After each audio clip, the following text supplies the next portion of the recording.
All right. Okay. Hello, my name is Tad Hildebrand. This is Saint Julius Joseph, and he is an employee of the Mennonite Central Committee in Haiti, and he's worked here for about 10 years. And Joseph first started working as one of the guys who would wash the trucks for us, and now he works at the part of our administration, helping with doing checks, keeping our books, making payments out of our cash box, and helping out with all kinds of administrative duties. So he's a very helpful employee, a great asset for the team. And he'll be responding to questions about his life since the earthquake. Joseph was one of our employees that was more affected. His house was pretty badly damaged, and so from the time of the earthquake and for the next 3 months, he wasn't able to live at home. He and his family were living in a tent at a friend's house. So that's Joseph, and I also want to add Joseph is a spiritual leader at his church. In addition to going to church, he has a group of people that come meet at his house on a regular basis, and they do all-night prayer meetings and things like that. So let's get to the questions. All right, Joseph, thank you very much. Merci un peu, Joseph. We really appreciate it. Nous apprécions ça. I'd like to ask you a few questions about day-to-day life after the earthquake. Je voudrais me demander quelques questions sur la vie quotidienne depuis le tremblement. Can you talk to us a little bit about day-to-day food, shelter, water? Est-ce que vous pouvez parler sur tant que question manger, l'eau, abri, mais en façon tant que quotidienne depuis le tremblement? Oh oui, merci tout. Parce que tu penses à moi. Sure, and first of all, thank you. Thanks for thinking of me. That you're curious and interested to ask me these questions. Bon, depuis tremblement de terre, since the earthquake, maison par caille moi été endommagée. My house is damaged. Et bon, nous étions abri. So we had a shelter in the area by our house. Mais après quelques jours, but after a few days, nous étions déplacés pour monter au côté que les Vosges pour aller. After a few days, we moved to an area that's called Vosges. Pour aller stay at a friend's house. Where the kids would be able to kind of breathe a little better, have more breathing room. While we were at our friend's house there,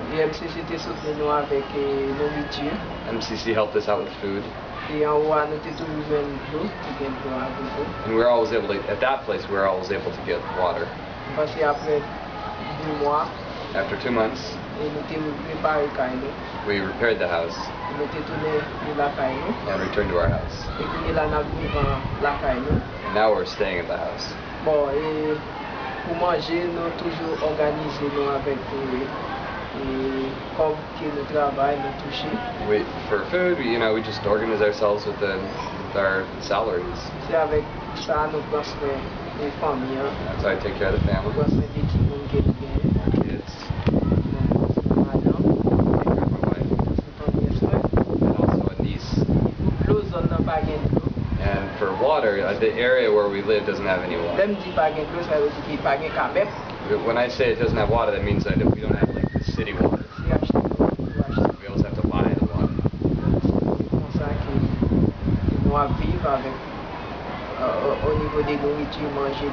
So in terms of water and food, that's how we live. Wow, thank you. Yes.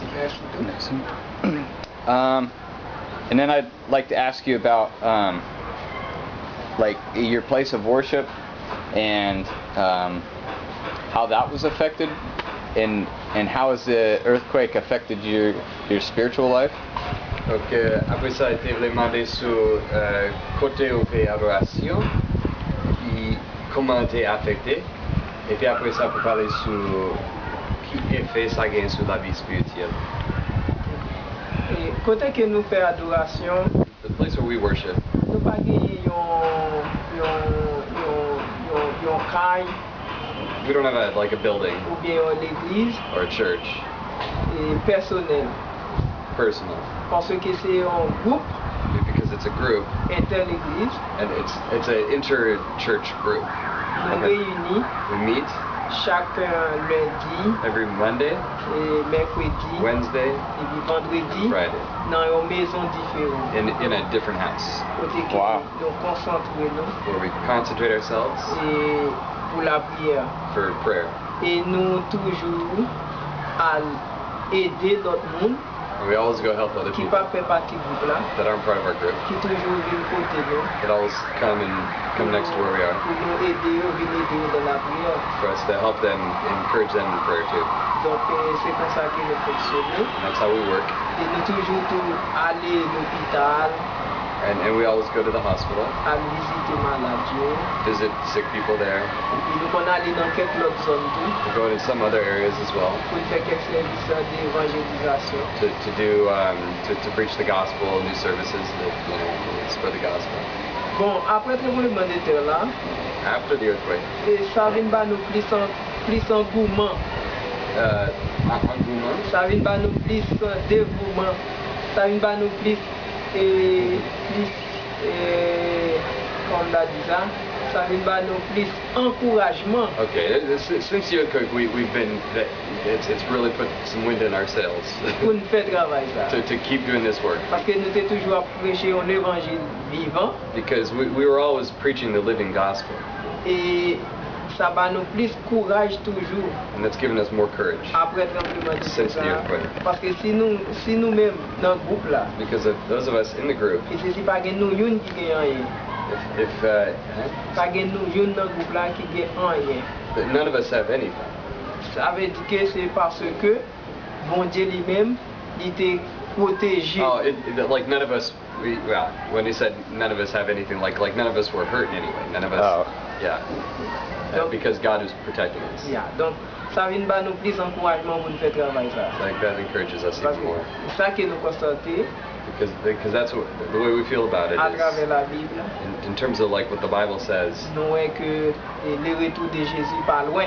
We know that the return of Jesus is not far. Nous besoin travailler plus. Nous besoin travailler plus de jour en jour. For each day we need to work harder, work more for that. Et c'est un travail que nous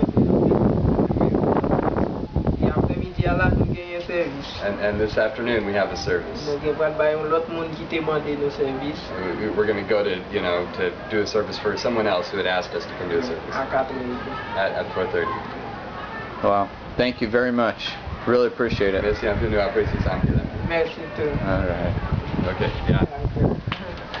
Merci. Merci. D'accord. Bon après-midi. Oui, oui. Bonjour, Benno. D'accord, bientôt. Ok. D'accord. Now we merci Oui, du. oui, laisse bon jour.